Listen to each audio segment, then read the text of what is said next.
चलो बेटा, अब आ गया आपका सबसे इंपॉर्टेंट और सबसे खतरनाक पेपर 12 सीबीएसई बोर्ड वालों के लिए, इकोनॉमिक्स। और उस इकोनॉमिक्स में भी ए पार्ट मैक्रो इकोनॉमिक्स, और मैक्रो इकोनॉमिक्स में भी 10 मार्क्स का नेशनल इनकम। और उस नेशनल इनकम में भी सबसे ज्यादा परेशानी जो होती है बच्चों को वो है उसके न्यूमेरिकल्स। और न्यूमेरिकल्स में जैसे आपको पता है कि कई वैरायटी के क्वेश्चंस हैं, जैसे एग्रीगेट्स के क्वेश्चन है या मेजरमेंट ऑफ नेशनल इनकम के क्वेश्चन है। तो बेटा अपन जो बात करेंगे आज एग्जाम से पहले, अब एग्जाम से पहले आपके पास में रह गए लगभग 15 दिन। इन 15 दिन में आपको पूरा का पूरा मैक्रो इकोनॉमिक्स रिवाइज करवा दूंगा विद लास्ट 10 इयर्स के पेपर्स। तो आज अपन बात करेंगे नेशनल इनकम के एक मेथड की, वैल्यू एडेड मेथड, जो अपन आज न्यूमेरिकली सीखेंगे पूरा का पूरा बहुत अच्छे से। चलो बेटा, जैसा मैंने कहा था कि अपन न्यूमेरिकल स्टार्ट करते हैं वैल्यू एडेड मेथड। जैसे स्क्रीन पे आपके सामने क्या लिखा हुआ है, अगर आप वीके ओरी की बुक देखते हैं तो वीके ओरी या संदीप का बहुत सारी बुक आती हैं। अभी जैसे यहाँ पर चैप्टर 4 दिख रहा है, measurement of national income. Measurement of national income, अब मेजरमेंट ऑफ नेशनल इनकम में आपको पता है कि 3 मेथड्स हैं। कौन कौन से मेथड्स हैं? 3 मेथड्स, अपन उस पर बात करेंगे। Methods of calculating national income, जैसे फर्स्ट मेथड है एक्सपेंडिचर मेथड, सेकंड मेथड है आपका इनकम मेथड, और थर्ड मेथड है आपका वैल्यू एडेड मेथड। बेटा मेथड का कोई सीक्वेंस नहीं है, आप किसी भी मेथड को किसी भी नंबर पर रखें। जैसे यहाँ पर स्क्रीन पे आपको एक्सपेंडिचर, इनकम और वैल्यू एडेड मेथड दिख रहा है, मैं उसको ऐसे भी अरेंज कर सकता हूँ, value added method, income method, expenditure method, doesn't matter. अपन सबसे पहले स्टार्ट करेंगे वैल्यू एडेड मेथड। अब वैल्यू एडेड मेथड में जो बेटा सबसे मेन चीज है वो है इसके फॉर्मूले, और उसमें जो चीजें हैं, जो प्रिकॉशंस अपन को लेने पड़ते हैं, वो प्रिकॉशन जो मैं थ्योरी में भी लिखने को आ जाते हैं कि भाई पर्टिकुलर इस मेथड्स के लिए हमें क्या क्या प्रिकॉशंस लेने चाहिए। बस इस चैप्टर में इन मेथड्स में सबसे मेन चीज वो प्रिकॉशंस हैं। चलो देखें,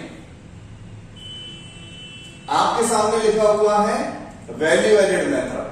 वैल्यू एडेड मेथड के दूसरे और 2 नाम भी लिखे हुए हैं, प्रोडक्ट मेथड और output method.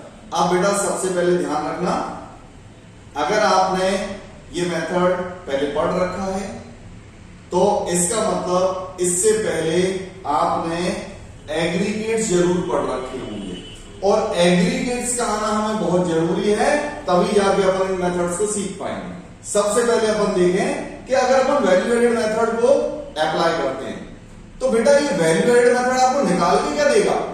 Value added method आपको कौन सा एग्रीगेट निकाल के देगा? GDP MP, gross domestic product at market price, जिसको एग्जाम में gross value added at market price के नाम से भी लिखा हो सकता है। अब ये जीडीपीएनपी का फॉर्मूला क्या है? तो जीडीपीएनपी का अपन फॉर्मूला देखें बेटा। जीडीपीएनपी या जीवीएनपी, फॉर्मूला क्या लिखा हुआ है? सिर्फ 2 सेंटेंस में, value of output minus intermediate consumption. इसको बहुत अच्छे से रट लेना बेटा, value of output minus intermediate consumption. अब अगर अपन को बेटा ये दोनों चीजें सीधे सीधे दी हैं तो अपन इसमें पुट कर दें, पर आप जानते हो कि ये है सीबीएसई, और सीबीएसई कोई भी चीज सिंपल नहीं देता। मतलब वैल्यू ऑफ आउटपुट कैसे निकलता है अब उसके बारे में देखें। आप साथ साथ नोट करते जाना बेटा, और नहीं तो उसका स्क्रीनशॉट लेते जाना एक एक स्टेप का। देखें, in case value of output हमें क्वेश्चन में नहीं दिया है तो बेटा वैल्यू आउटपुट का फॉर्मूला क्या बनता है? Sales plus change in stock, sales plus change in stock. अब यहां पर एक ट्विस्ट ये भी होगा कि अगर हमें सेल्स ही ना दी हो और चेंज इन स्टॉक भी ना दिया हो तो उसके बारे में अपन आगे देखें। अगर सेल्स नहीं दी है तो सेल्स की जगह आपको डोमेस्टिक सेल्स दी होगी, तो बेटा डोमेस्टिक सेल्स का मतलब है कि वो सेल्स सिर्फ अपने इंडिया में ही दी है, अपनी कंट्री में ही दी है, लेकिन हम तो बात सेल की कर रहे हैं ना। तो अगर अपन अदर कंट्रीज को सेल करते हैं तो वो क्या कहलाता है? एक्सपोर्ट। तो वो भी तो हमारी सेल है ना, इसलिए बेटा डोमेस्टिक सेल्स का मतलब है सिर्फ हमारी कंट्री की सेल। तो उसके अंदर एक्सपोर्ट भी प्लस करो, तब हमारी वो टोटल सेल बनेगी। क्लियर? चलो मान लो कि ये भी नहीं दिया है। फिर आउटपुट इन यूनिट्स, मैंने कितना प्रोडक्शन किया, सपोज 5000 यूनिट्स। एक यूनिट की प्राइस क्या थी, प्राइस पर यूनिट से मल्टीप्लाई कर दो तो भी बेटा आपकी सेल बन जाएगी। तो ध्यान रखें, या तो सेल गिवन होगी या डोमेस्टिक सेल्स दी होगी तो एक्सपोर्ट प्लस कर दो, या आपको आउटपुट इन यूनिट्स तो उसमें प्राइस का मल्टीप्लाई कर दो। अब लास्ट ईयर जो क्वेश्चन आया है वैल्यू एडेड मेथड का एग्जाम में, वहां पर सेल्स को निकालने का बेटा ये वाला तरीका आया है और वैल्यू एडेड मेथड ही आया है लास्ट ईयर। तो ये तो बात होगी सेल्स की। अब बात करें चेंज इन स्टॉक की। चेंज इन स्टॉक आप लोग बहुत अच्छे से जानते हैं सभी लोग कि स्टॉक दो टाइप के होते हैं, क्लोजिंग स्टॉक और ओपनिंग स्टॉक। अब क्लोजिंग में से ओपनिंग स्टॉक को डिडक्ट कर दो तो चेंज इन स्टॉक आ जाएगा। अगर क्लोजिंग और ओपनिंग नहीं दिया है, कई बार हमें स्टॉक जो है वो कैसे दे दिया जाता है, increase in stock, decrease in stock, addition in stock, ठीक है, या फॉल इन स्टॉक, इस टाइप से अगर दे दिया जाता है तो चेंज इन स्टॉक आपको डायरेक्ट दिया है, वो मैं आगे बताऊंगा प्रिकॉशंस वाले पॉइंट में। ठीक, चलो फिर बात करेंगे अपन इंटरमीडिएट कंजप्शन की। इंटरमीडिएट कंजप्शन, अब इंटरमीडिएट कंजप्शन या तो अपन को डायरेक्ट दिया होगा और नहीं तो इंटरमीडिएट कंजप्शन तीन अलग अलग तरीके से बनेगा। देखें, पहला point, domestic purchase plus import, ये आपका इंटरमीडिएट कंजप्शन होता है, या परचेज ऑफ रॉ मटेरियल, ये इंटरमीडिएट कंजप्शन होता है, या सिंगल यूज प्रोड्यूसर गुड्स अगर अपन को दिया है तो बेटा इसको भी अपन इंटरमीडिएट कंजप्शन की जगह पर यूज करेंगे।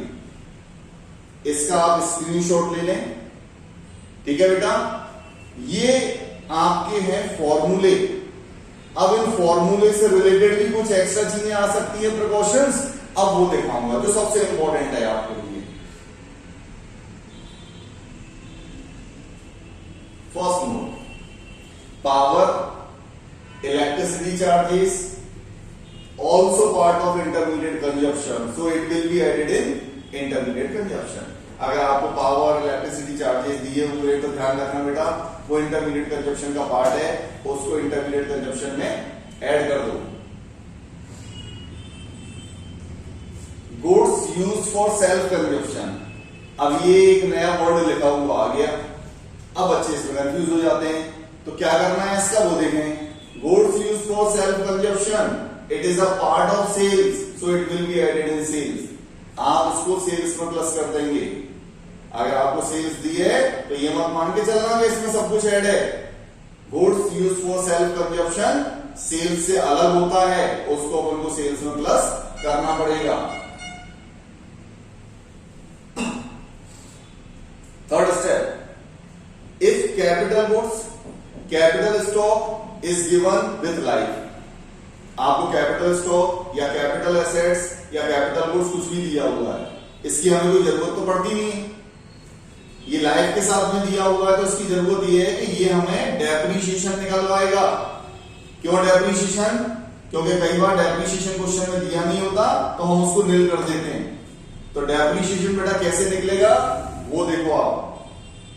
कैपिटल गुड्स में आप उसकी एस्टिमेटेड लाइफ से डिवाइड कर दो, जो कि एक अकाउंटिंग का कॉन्सेप्ट भी है, लेकिन मुझे ये बताना जरूरी इसलिए है कि ह्यूमैनिटीज वालों के लिए, बेचारे वो तो अकाउंट पढ़ते नहीं है, तो ह्यूमैनिटीज वालों को तो ये फॉर्मूला पता होना चाहिए कि कैपिटल गुड्स में उसकी लाइफ से डिवाइड कर दो तो डेप्रिसिएशन आ जाता है। एंड लास्ट जो मैं वहां बता रहा था, change in stock closing minus opening से निकलता है। ठीक है बेटा, अगर हमें चेंज इन स्टॉक नहीं दिया हुआ है और क्लोजिंग ओपनिंग भी नहीं दिया है तो बेटा वो डायरेक्ट निकाल के कैसे दे देते हैं वो यहां पर देखेंगे। If in place of closing and opening inventory या स्टॉक, ठीक, इनके प्लेस पे हमें क्या दिया है, डिक्रीज इन स्टॉक दिया है या इंक्रीज इन स्टॉक दिया है। इसका मतलब हम डिक्रीज इन स्टॉक को माइनस कर देंगे और इंक्रीज इन स्टॉक को प्लस कर देंगे। अब इतने तो आप लोग समझदार नहीं कि डिक्रीज की जगह पर वो राइज इन स्टॉक भी लिख सकते हैं या इंक्रीज की जगह पर ये डिक्रीज की जगह पर आपको फॉल लिख सकते हैं और इंक्रीज की जगह पर राइज भी लिख सकते हैं। तो वो हम समझ जाए बेटा, वो तो इसकी सिनोनिम्स है, डिक्रीज मतलब फॉल, इंक्रीज मतलब राइज। तो कुल मिला के आपको चेंज इन स्टॉक की जगह पर बेटा ये वर्ड्स भी दिए हो सकते हैं। यहां तक हमारा काम हुआ वैल्यू एडेड मेथड के बारे में सारी चीजों को जानना। अगर एग्जाम में इस मेथड से रिलेटेड प्रिपॉर्शंस की बात करते हैं हम, तो बेटा प्रिपॉर्शंस में आपको ये नोट ही लिखने हैं कि वैल्यू एडेड मेथड में जब अपन चीजों को अप्लाई करें तो वहां पर उनको पता हो कि क्या क्या चीजों को ध्यान में रखना है। That is called proportions. अब मैं आपको एक या दो ऐसे न्यूमेरिकल क्वेश्चंस करवाता हूं जिसमें ये सारी चीजें आपकी कवर हो जाएंगी बेटा, ठीक है। चलो देखें। अब जैसे आपके सामने ये क्वेश्चन है, आपको क्वेश्चन में सेल्स दिख रही है 90, closing stock 25, opening stock 15, indirect tax 10, depreciation 20, intermediate consumption 40, purchase of raw material 15 और रेंट 5। और क्या पूछा है क्वेश्चन में, ऊपर पढ़े आप, calculate the net value added at market price. अब मुझसे net value added at market price पूछा है। बेटा एग्जाम में मेथड का नाम लिखा हुआ नहीं आएगा, ध्यान रखना। आपको कंटेंट्स को देख के पहचानना है कि वो मेथड क्या है। इनकम मेथड लगेगा, एक्सपेंडिचर लगेगा, वैल्यू एडेड मेथड। तो बेटा मेरे को यहां पर दिख रहा है कि sales, closing stock, opening stock, इसका मतलब वैल्यू एडेड मेथड को हमें ऑप्ट करना है। और कोई भी एग्रीगेट पूछ सकते हैं। तो क्या पूछा है आपसे क्वेश्चन में, net value added at market price, short form में कहूं तो वो क्या है, एनडीपी एमपी। क्लियर। अब आप कहोगे कि सर आपने तो ये कहा था कि इस मेथड से तो हम जीडीपी एमपी निकालते हैं। तो इस मेथड से जीडीपी एमपी ही निकालते हैं बेटा, निकाल हम वो ही पाएंगे। उसके बाद एग्रीगेट से अपन जीडीपी से अपन एनडीपी पे पहुंच जाएंगे ना। तो देखो सबसे पहले अपन जीडीपी एमपी ही कैलकुलेट करेंगे बेटा। आपको उसका सॉल्यूशन दिख रहा है, देखें जीडीपी एमपी फॉर्मूला हमने क्या बताया अभी आपको, value of output minus intermediate consumption. अब वैल्यू आउटपुट में मैंने क्या बताया था आपको, sales plus change in stock ना। तो आप देखो सेल्स हमें 90 की दी है, ये पुट कर दिया मैंने 90। चेंज इन स्टॉक का मतलब मैंने क्या बताया, closing minus opening stock. Check करो, क्लोजिंग स्टॉक 25, ओपनिंग स्टॉक 15, तो 25 माइनस 15 कितना हुआ 10, ये प्लस कर दिया change in stock. Intermediate consumption 6 number का दिया हुआ इंटरमीडिएट कंजप्शन, बस value output minus intermediate consumption, answer आ गया 60। So simple. बट अभी हमारा आंसर नहीं आया क्योंकि हमसे पूछा है एनडीपी एमपी, हमने निकाला है जीडीपी एमपी। अब यहां पर रूल आ गया बेटा काय का, एग्रीगेट्स का। आपको पता ही है एग्रीगेट्स, ठीक। नहीं तो मैं एक क्लास एग्रीगेट्स की भी लूंगा, वहां पर अच्छे से समझ लेना जिनको नहीं पता। वैसे मोस्टली मुझे पता है कि सारे स्टूडेंट्स को एग्रीगेट के बारे में तो पता है। देखो जो भी एग्रीगेट आपको निकालना है बेटा, वो एग्रीगेट रखते हैं अपन पहले। जो भी एग्रीगेट निकालना है जैसे एनडीपी एमपी, और जो एग्रीगेट आप पे है वो रखो बेटा इक्वल के राइट साइड में। बात समझ में आ गई। जो कैलकुलेट करना है वो इक्वल के लेफ्ट साइड में रखो, जो गिवन है वो इक्वल के राइट साइड में रखो। अब देखो कैसे करते हैं अपन, हमें इस एग्रीगेट से इस एग्रीगेट पे पहुंचना है। पहला स्टेप क्या है, जी, और यहां पर क्या है, एन। इसका मतलब मुझे ग्रॉस से पहुंचना है नेट पे।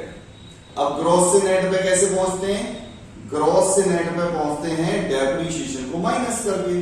इसका मतलब डेप्रिसिएशन माइनस कर दो, सो सिंपल, नेट बन जाएगा। फिर दूसरा देखो, डी सिमिलर है, पी ऑलवेज सिमिलर होता है, एनपी सिमिलर है, और कोई चेंजेस करना नहीं, एक ही चेंज करना है। तो डेप्रिसिएशन सब्ट्रैक्ट कर दो ना। डेप्रिसिएशन आपको 5 नंबर दिया हुआ है, कितना दिया है 20। अब जीडीपी एमपी में से आप डेप्रिसिएशन माइनस कर दो, आ गया 40। सो सिंपल, ये आ गया हमारा एनडीपी एमपी। क्लियर बेटा, ये पैटर्न हुआ। कितना भी डिफिकल्ट क्वेश्चन हो कोई फर्क नहीं पड़ेगा। अब अपन 2-3 क्वेश्चन इसके और करेंगे, पर वो नेक्स्ट क्लास में।